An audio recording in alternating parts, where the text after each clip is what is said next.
Hola, buenas tardes. Yo soy Lira Baisis Samérita del equipo número 2 y mis compañeros y yo vamos a exponerles el tema de la respuesta inmune frente a agentes infecciosos como hongos y parásitos.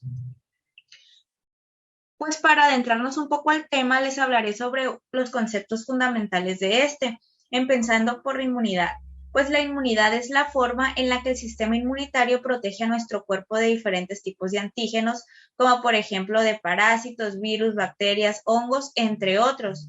Nosotros tenemos tres tipos de inmunidad: la inmunidad innata, la cual es con la que nosotros ya nacemos y es nuestra primera línea de defensa celular y bioquímica, ya insaturados incluso antes de contraer la infección y preparada para responder con rapidez una vez producida la infección.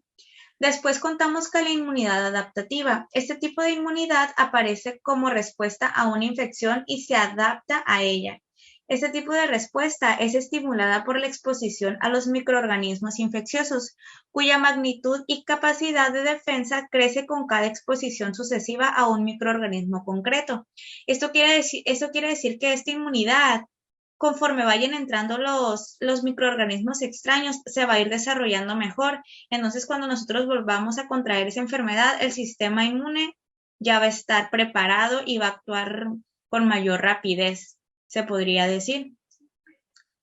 La respuesta inmune es la actuación integrada de un gran número de mecanismos heterogéneos de defensa contra sustancias y agentes extraños. En general, a las sustancias extrañas se le denominan como antígenos y estos son los que desencadenan en el organismo una serie de eventos celulares que provocan la producción de los mecanismos de defensa.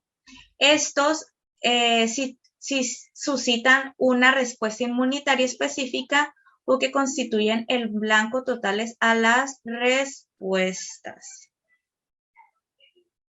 Los anticuerpos son una proteína producida por el sistema inmunitario del cuerpo cuando detectan sustancias dañinas llamadas antígenos. Quiere decir que los anticuerpos nos van a ayudar para erradicar los antígenos producidos por las enfermedades.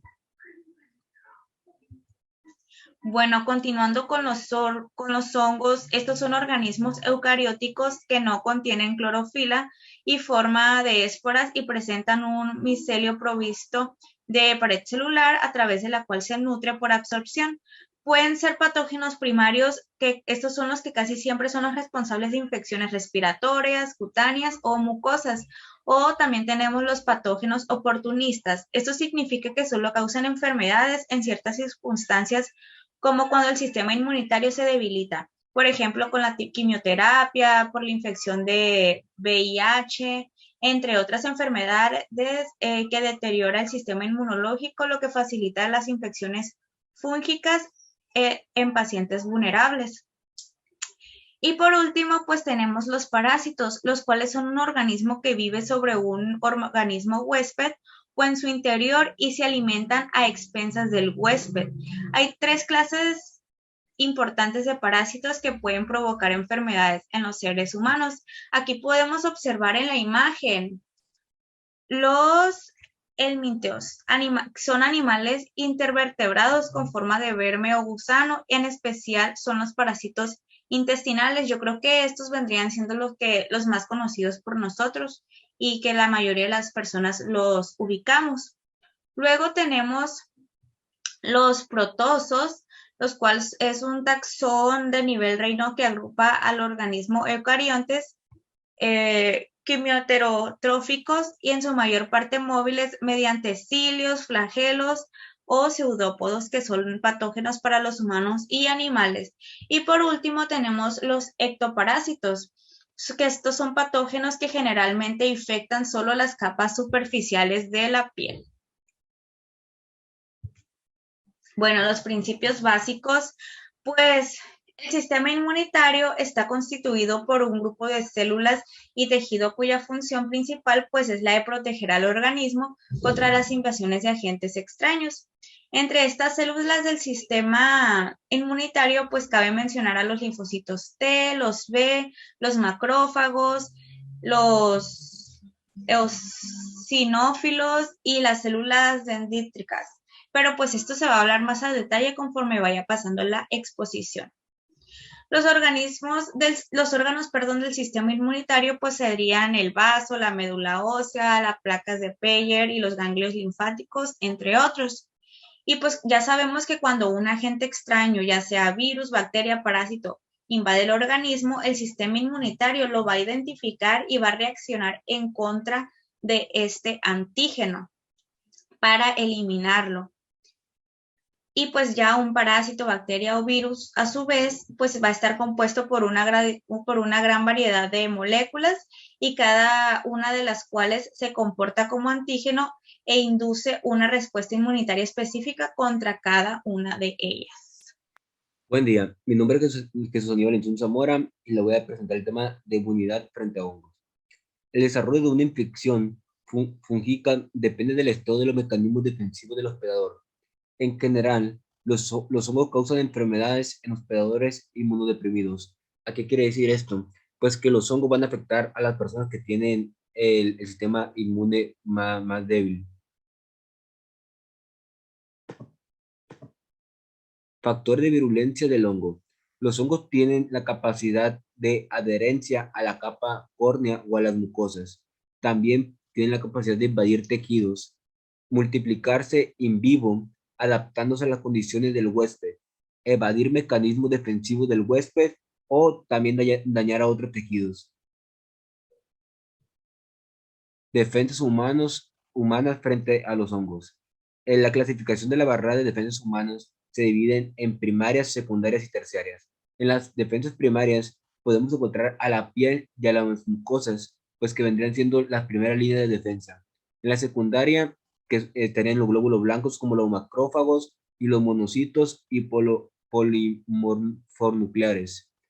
Y en la tercera estarían también glóbulos blancos, que es como lo son linfocitos T y los linfocitos B.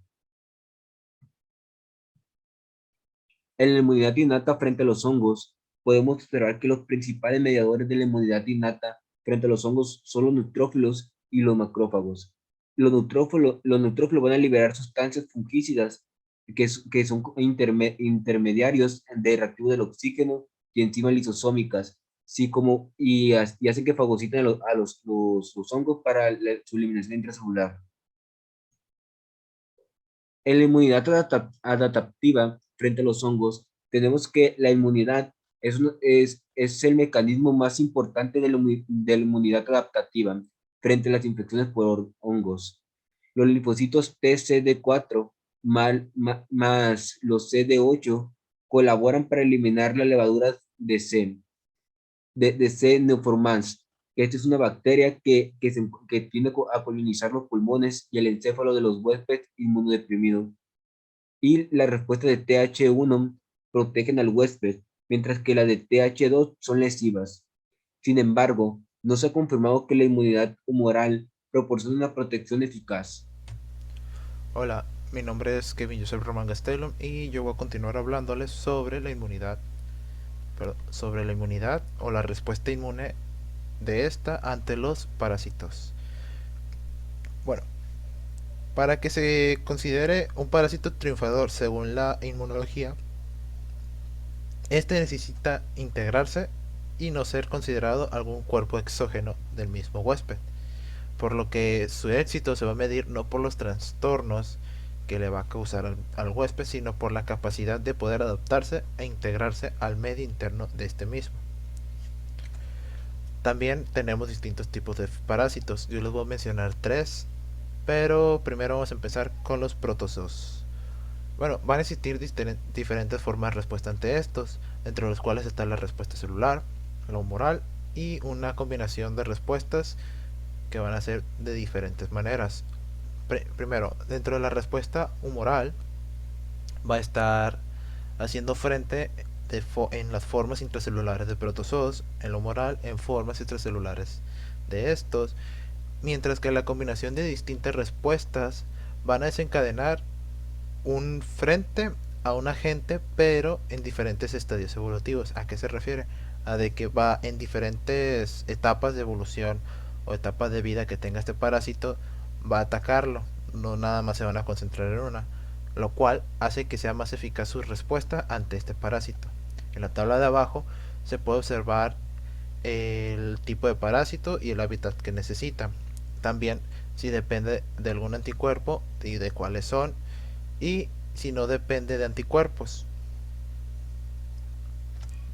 Luego, también existen los helmintos. Estos tipos de parásitos, bueno, algunas de sus clases se han adaptado evolutivamente para convertirse en parásitos, lo cual esta adaptación implica enfrentarse al sistema inmune y lo necesario para superarlo y poder evadirlo. Pero en excepciones de estos, si hay una mayor exposición, una mayor susceptibilidad o menor resistencia, los huéspedes de estos parásitos van a tener uno o pocos gusanos de estos. Y casi siempre estos van a producir una enfermedad leve o subclínica, ocasionando morbilidad, pero no llegando a la mortalidad. Abajo pueden ver tres tipos de parásitos: los nemátodos, los tenias y los tremátodes.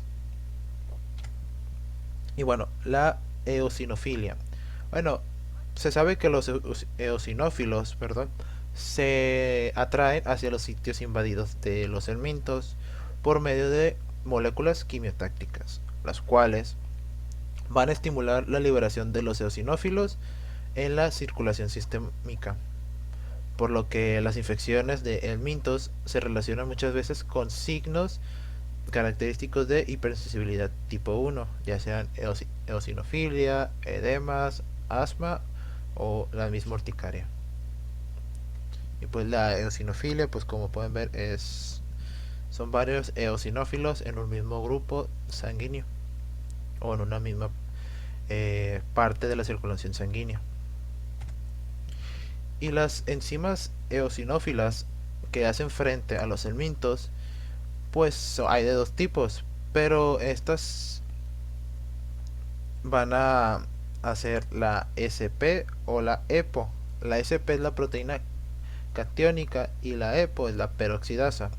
La proteína catiónica lo que hace es ser tóxica para la cutícula de parásitos, mientras que la peroxidasa va a cumplir una función ante los parásitos, lo cual va a ser la producción de metabolitos de oxígeno, como son el superóxido, el peróxido de hidrógeno y otros radicales.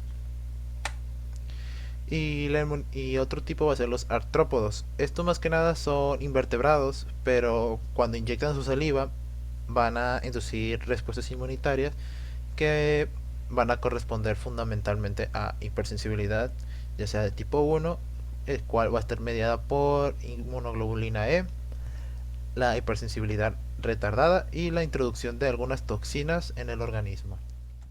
Buenas tardes, mi nombre es Jorge Álvarez Lidia Rubí y yo les voy a hablar sobre los mecanismos de respuesta inmune, los cuales protegen a nuestro cuerpo. La activación de respuesta inmune, ya sea natural o adquirida, pues se produce por una serie de mecanismos que de forma coordinada y de forma funcional activan diferentes poblaciones celulares y secreciones diferentes de moléculas, pues tienen la finalidad o la función de eliminar el agente extraño, ya sea un virus, una bacteria, un hongo, entre otros que ya explicaron mis compañeros. Estos mecanismos comienzan con las barreras físicas de nuestro cuerpo, las cuales estas permiten rechazar un gran número de estos microorganismos dañinos, las cuales más adelante les voy a explicar. Pero, ¿qué pasa cuando un agente extraño sobrepasa estas barreras? Pues ahí entra la respuesta inmune innata, que la cual, como se ve en la imagen, con factores humorales o complementos celulares, como la fagocitosis, y la activación de células natural killer o NK, presentan una alta capacidad de eliminar a estos patógenos. Pero ¿qué pasa cuando brincan o cuando pues, la respuesta innata no procesa estos agentes extraños? Pues ahí ataca la inmunidad adaptativa, las cuales pueden ser linfocitos B, que procuran anticuerpos, o linfocitos T, que son células efectoras. Y estos, pues sobre todo lo más importante es que tengan memoria para recordar el agente extraño o el antígeno y así no tardar más para la eliminación de este. la inmunidad innata actúa en horas y la inmunidad adaptativa actúa en días, dependiendo si tiene memoria sobre este antígeno o no. Bueno, primero vamos a pasar sobre el mecanismo de respuesta inmune innata. El objetivo de esta inmunidad es evitar la instalación del proceso infeccioso. Si ésta se produce, dicho mecanismo inmunitario logra establecer un ambiente para que desarrolle una respuesta adaptativa. Bueno, ¿qué quiere decir con esto? Que la respuesta inmune innata tiene de dos: eliminar el agente infeccioso o crear un ambiente donde se desarrolle para que la respuesta adaptativa venga y lo elimine. Bueno, esta se clasifica en 3 barreras, las cuales son físicas, químicas y biológicas. Primero vamos a comenzar con la física. En la física, pues son barreras anatómicas, que puede ser piel, mucosa, moco, lágrimas, entre otras. Primero vamos a comenzar con la piel. Bueno, la piel puede ser dermis o epidermis, la cual es la primera barrera que protege contra microorganismos. Después pueden actuar las mucosas, que pueden ser mucosas tanto respiratorias, digestivas, urogenitales, las cuales estas actúan en uniones ocluyentes. También tenemos a barreras mecánicas, en barreras físicas, las cuales pueden ser la orina, las lágrimas, el moco, el movimiento ciliar o la turbulencia aérea. Pues la orina se puede eliminar gracias al flujo al momento de ir al baño, y ahí elimina patógenos. Después tenemos a las lágrimas, que se eliminan mediante el parpadeo. El moco es el reclutamiento de patógenos y después así expulsarlos por medio de la nariz o por medio de flemas. Y los movimientos ciliares es el mecanismo de explosión de patógenos y pues así eliminarlos. Después tenemos a las barreras químicas, que pues esas barreras incluyen el pH y moléculas microcidias, y el pH mantiene ambientes ácidos, lo cual tiene una desventaja a las bacterias y así no hacer que prolifere más la bacteria y ataque a otros tejidos, a otros órganos. Yo aquí puse un ejemplo en pH de glándulas secretoras por medio de la piel, pues la piel tiene un pH de 4,6 en promedio. También puse un ejemplo en la vagina, que esta es por acción a los lactobacilos de secreción de ácidos lácticos, que la vagina tiene un pH de 4,5. Y por último tenemos al estómago, que se da gracias a las células parietales, las cuales secretan ácido clorhídrico, y pues en el estómago tienen un pH de 1,3. Y después, por último, tenemos a las barreras biológicas, que están compuestas por microorganismos comensales, los cuales pueden ser piel o tubo digestivo, y la función de esta barrera biológica ayuda a evitar las infecciones de patógenos y así no se esparza más hacia el cuerpo. Pero tiene un pero, que las barreras biológicas, la alteración de estas pueden producir enfermedades y pues esto sería contradictorio a quitarlas. Pero vamos a ver, ¿cuáles son los mecanismos efectores que están en la barrera inmune innata? Bueno, pues estos son 3, que son fagocitos, inflamación y mecanismos de muerte celular. O también, como dice aquí en la diapositiva, que los mecanismos efectores de defensa de inmunidad innata están compuestos por células que cumplen funciones defensivas, es decir, estas funciones defensivas ayudan a eliminar al patógeno o a la infección, que pueden ser fagocitos o citotoxicidad, y también pueden ser factores solubles como la citoquina, la quimiosina, los interferones, los cuales pues estos ayudan y controlan los microorganismos que ingresan y pues que nos quieren hacer daño. También, pues como dije, los fagocitos, que pues ahorita les voy a hablar un breve resumen, que es el proceso que llevan a cabo pues los leucocitos, los cuales buscan agentes extraños, atacarlos y destruirlos para así no agravar más el problema. Después tenemos a la inflamación, que pues la inflamación se da para reunir una serie de células, las cuales van hacia la zona infectada y así combatir el problema y pues también no agrandarlo. Un ejemplo serían los mastiocitos, y pues los mecanismos de muerte celular pues ya lo conocemos. 2 ejemplos de ellos serían la apoptosis o la necrosis. Bueno, pues la apoptosis, como un breve resumen, se puede definir como muerte celular programada. Esto ayuda a eliminar células normales, las cuales ya no necesitamos en nuestros cuerpos o las cuales ya pasaron su tiempo. Y la necrosis pues es consecuencia de un daño en la membrana celular, y pues estos se dañan a través de parinas que conducen al proceso inflamatorio, que sería la segunda opción de mecanismos de defensa e inmunidad innata. Bueno, el reconocimiento de estos microorganismos se da por el sistema inmune innato, está determinado por varios factores o varios receptores que se conocen como PRRS o Pattern Recognition Receptors, que reconocen patrones moleculares conservados a PAM. Los PRR reconocen a los PAM, y dentro de los PAM están los tipo TOL, que son TLRS, que son Toll-like receptor, que que cumple con diferentes funciones, que que ya están descritos más de 10 diferentes que interactúan en gran cantidad de los PAMs. Les voy a dar un resumen de los tipos de todos, los cuales fueron descritos en la mosca y la fruta, que estos fueron de 9 a 11, y pues se encuentran en la membrana celular, y pues estos también ayudan al proceso inflamatorio y a la fagocitosis, dependiendo del problema en que esté el cuerpo humano. Bueno, los fagocitos pueden unirse a bacterias extracelulares mediante una serie de receptores, los cuales son los TLRS, como dije anteriormente, y la activación de fagocitos más los receptores provocan también una secreción de citoquinas que proinflamatorias, como el factor de necrosis tumoral, como lo describí anteriormente, y las interleuquinas, que pueden ser interleuquinas 1, 6 y 8, que estos inducen a la adhesión de neutrófilos y monocitos al endotelio vascular y también hacia el sitio de infección, para poder así eliminarlo y para poder no agravar el problema. Pero ¿qué pasa cuando pasa el mecanismo de respuesta inmune innato? Pues aquí entra la respuesta inmune adaptativa, que se puede definir o su función es capaz de reconocer una amplia gama de sustancias extrañas relacionadas o no con agentes microbianos que a través de receptores generan particularmente los linfocitos y son el producto de reordenamiento genético de complejos. Bueno, la respuesta inmune adaptativa es mediada por linfocitos T y linfocitos B específicos, dependiendo del microorganismo dañino que entró a nuestro cuerpo. Estos se activan y proliferan induciendo mecanismos efectores que eliminan al agente infeccioso y generan memoria inmunológica. También generan otras cosas, pero más adelante las vamos a ver. También podemos aquí encontrar los anticuerpos, los cuales estos van a estar en los linfocitos B y así reconocer el antígeno. Y los linfocitos B tienen una respuesta inmune humoral contra virus y los linfocitos T tienen una respuesta celular que pues es contra las bacterias. Bueno, aquí lo dividí en dos, que es unidad medida por respuesta celular, que la principal respuesta inmune protectora contra las bacterias intracelulares es la inmunidad medida por células. Muchos de estos antígenos proteicos de estas bacterias estimulan la respuesta de células TCD4 y CD8, y ambos tipos celulares contribuyen al desarrollo de la inmunidad protectora contra las bacterias intracelulares. Y después tenemos a la unidad medidora de respuesta humoral, que es la principal protectora contra estas bacterias. Dichos antígenos estimulan a la célula B, que genera una respuesta de inmunoglobulina IG. Recordemos que las inmunoglobulinas se clasifican en 5. En este caso es la M, que es específica. Y pues les voy a hablar un poquito de las inmunoglobulinas, que se dividen en 5. Es la IgA, IgG, IgM, IgE, IgD.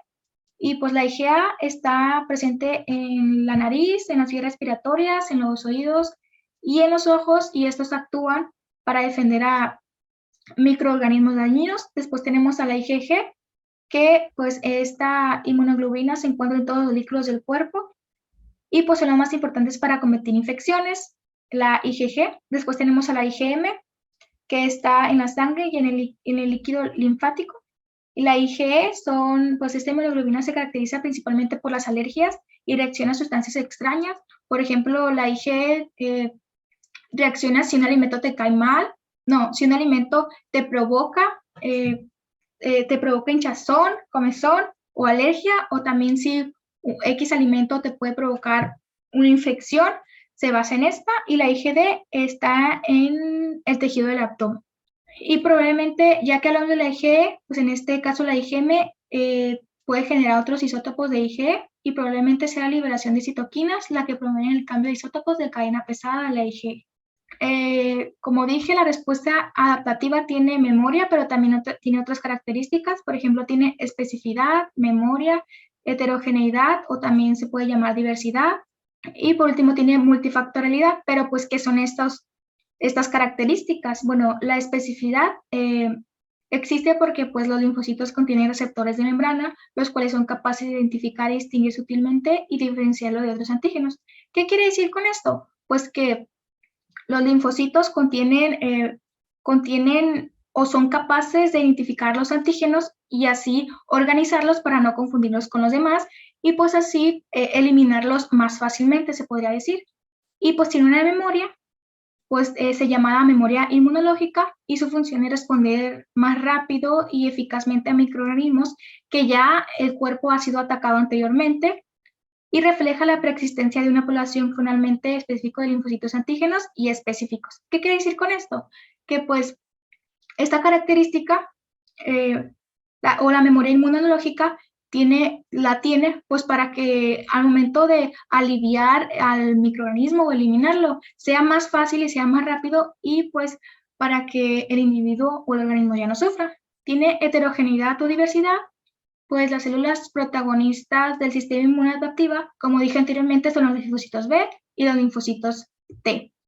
Se basan en la especificidad de los receptores de linfocitos B, BCR, y receptores de linfocitos T, los cuales son los TCRs.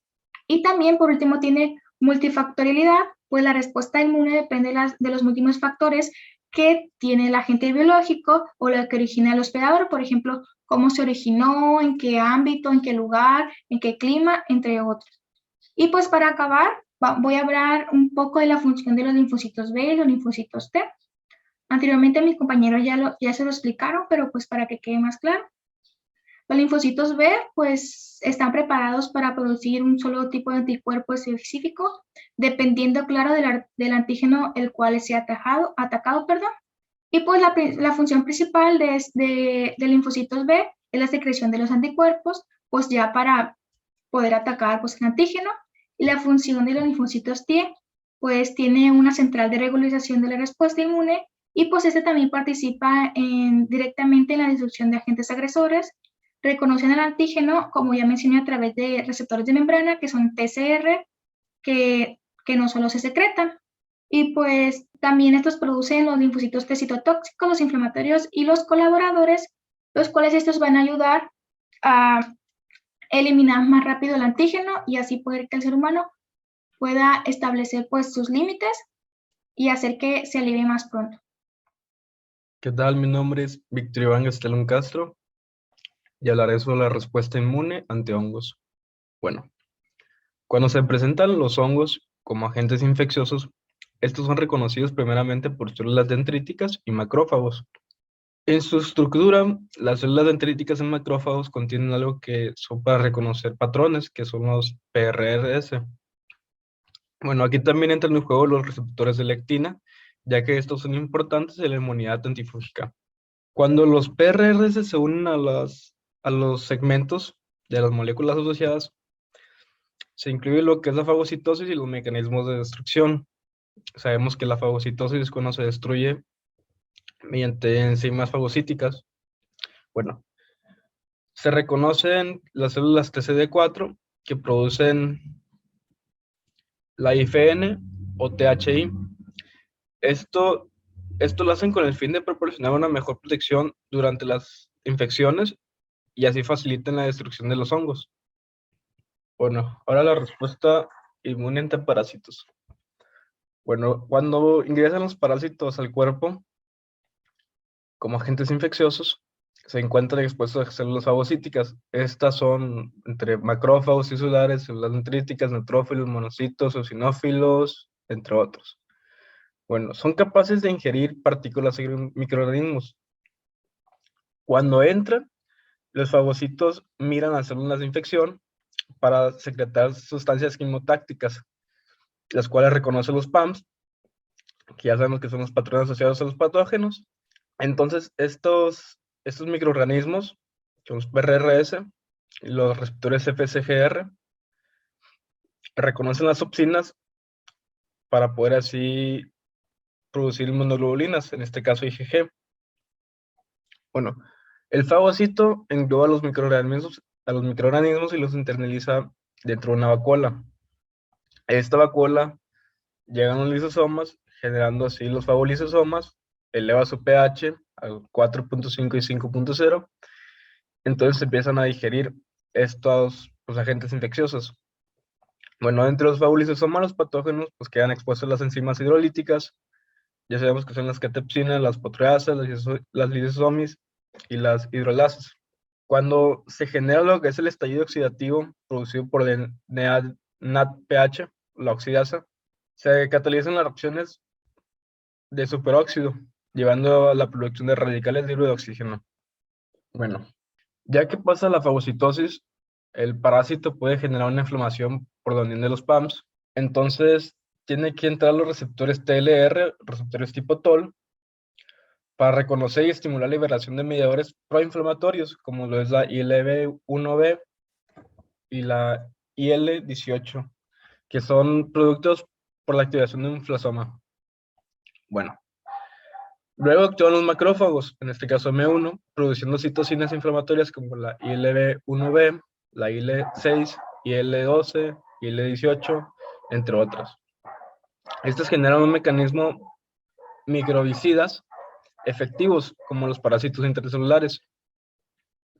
Entonces, ya que se genera todo esto, llegan los macrófagos M2, que son activados por citocinas como IL-4 e IL-13, activando los factores de transcripción STAT6, donde actúan como en la inmunoregulización y la remodelación del tejido. Ahora los macrófagos M2 aumentan su metabolismo, ya que estimulan la expresión de la arginasa, la cual disminuye el sustrato de la NOS e inhiben la liberación de NO, llevando a la producción de las poliaminas. Ahora, la citotoxicidad también actúa, ya que es una estrategia inmune para eliminar parásitos intracelulares que han sobrevivido a los mecanismos líticos dependientes e independientes de oxígeno. Los mecanismos líticos, como anteriormente dije, los macrófagos, las vacuolas, las enzimas hidrolasas, entre otras, ya que no se pueden digerir por estos, entre lo que es la citotoxicidad. Bueno, la citotoxicidad es mediada por las células NK, que son los natural killer, o los linfocitos TCD8. Bueno, actúan mediante su función lítica sobre las células infectadas. Esto es a través de la de granulación y la liberación de perforinas, enzimas o granulicinas, que son péptidos. Bueno, entonces, tras este mecanismo de sinapsis inmunológica, se induce lo que es la muerte por apoptosis. Entonces, la citotoxicidad y la producción de la IFNG son esenciales para la lisis de las células infectadas, ya que son las que digieren y, pues en este caso, matan a los parásitos intracelulares. En esta imagen podemos ver a los natural killer produciendo la citotoxicidad mediante las perforinas de las enzimas, granulísimas, entre otros. También, en este caso, se presentan los linfocitos T, CD8, en la producción de citocinas, citotoxicidad, al igual, para poder, mediante la citotoxicidad, llegar a la apoptosis, la muerte del parásito o de la célula infectada. Hola, mi nombre es Leti María Zavala Sánchez y yo les voy a hablar acerca de la respuesta inmune ante distintos tipos de parásitos, como lo son los helmintos y los protozoarios más específicamente. En la inmunidad específica tenemos que la combinación de los antígenos helmínticos con la inmunoglobulina E pueden producir la degranulación de los mastocitos, que esto se refiere a que los gránulos citoplasmáticos, en este caso de los mastocitos, se fundan con la membrana celular para liberar agentes vasoactivos que pueden favorecer los mecanismos de expulsión. Los macrófagos, las plaquetas, los eosinófilos, estos pues tienen algunos receptores que pueden permitir su unión a la inmunoglobulina E, en este caso, que se encuentran unidas a los parásitos. Estas células se van a ir activando y aumentando la producción de enzimas lisosómicas, metabolitos del oxígeno, leucotrienos y prostaglandinas. El efecto neto de todo esto va a ser la destrucción parasitaria. Aquí nos menciona también que los eosinófilos son atraídos hacia los sitios invadidos por helmintos a través de la acción de moléculas quimiotácticas. Además dice que estas sustancias también pueden estimular la liberación de eosinófilos a la circulación. Cuando tenemos muchos eosinófilos en un lugar en específico, así como en este caso, que decimos que los eosinófilos están siendo atraídos hacia el sitio invadido o afectado por este tipo de parásito, le vamos a denominar eosinofilia. Además, también tenemos que en este tipo de respuesta se pueden tener dos diferentes tipos de comportamiento en las distintas fases. La primera sería la fase aguda, que durante esta la respuesta se va a iniciar, pues, como en cualquier otro tipo de infección, con el reconocimiento y el procesamiento de algunos antígenos de los helmintos por parte de células presentadoras de antígenos, que estos van a ser reconocidos por algunos linfocitos y se va a dar la progresión hacia una respuesta del tipo TH2 con el reclutamiento y la activación de, pues, claramente los eosinófilos y la producción de inmunoglobulina E, como mencioné anteriormente. Normalmente los helmintos son difíciles de eliminar, pero este tipo de respuesta inmune nos va a dar la capacidad de eliminar larvas de este tipo de parásitos, pero ya cuando se encuentran grandes, pues no se van a poder eliminar. Luego tenemos que en el caso de la infección crónica, que dice que el mismo helminto participa con la secreción del factor inhibidor de la migración de macrófagos. Entonces ya después se da su reclutamiento y esto pudiera desviar la respuesta predominante de TH2 de la fase aguda a una respuesta con un predominio de células T reguladoras, inmunosupresión y un cambio de switch de los linfocitos B a la producción de, en vez de inmunoglobulina E, sería inmunoglobulina G4. Aunque pues con diferentes estudios se ha ido discutiendo si este tipo de respuesta puede diferirse o puede tener alguna actividad alterna que pues no logre desviar la respuesta inmune. Además, también todavía sigue en discusión el papel que tienen las células T reguladoras en la susceptibilidad a la enfermedad de parásitos, sugiriendo pues un delicado equilibrio entre la respuesta TH1, TH2 y CTR. Y ahora para la respuesta inmune a protozoarios tenemos que esta respuesta está mediada por células, se orienta a las formas más intracelulares de este tipo de parásitos. Dice que en general la inmunidad humoral es la que actúa sobre las formas evolutivas extracelulares, pudiendo, pues, ya dependiendo el tipo de forma evolutiva extracelular que tenga el protozoario, se van a opsonizar, que sería marcarlos o marcar al agente patógeno para que luego ser ingerido y destruido por un fagocito mediante pues fagocitosis. Aglutinarlos, que sería juntar a muchos tipos de bacterias o en este caso de parásitos debido a una formación entrelazada que se da entre ellos. Pues esto se produce por es una reacción inmunoquímica que esta, pues, que esta produce la agregación de bacterias o células, o en este caso, pues, como mencioné, parásitos, que se encuentran recubiertas de antígeno o de anticuerpos, o en algunos casos pueden contener ambos, o inmovilizarlos. Después tenemos que podemos inhibir su reproducción, ya sea por, pues obviamente por el mecanismo enzimático, que este mecanismo pues viene siendo una serie de pasos que transforma un producto a lo largo de esta serie de pasos y nos dice que un sustrato es capaz de unirse al sitio activo de la enzima que lo reconozca para pues de este modo transformarse. Estos mecanismos pues pueden ser divididos en mecanismos de único sustrato o de múltiples sustratos o podemos matarlos también. Esta acción puede ser conjunta con el sistema del complemento o con en conjunto del sistema del complemento con células citotóxicas, que pues estas células son capaces de destruir pues diferentes tipos de células extrañas, como pues, en este caso vendrían siendo nuestro agente patógeno, que serían los parásitos. Y eso vendría siendo todo por nuestra exposición. Muchas gracias.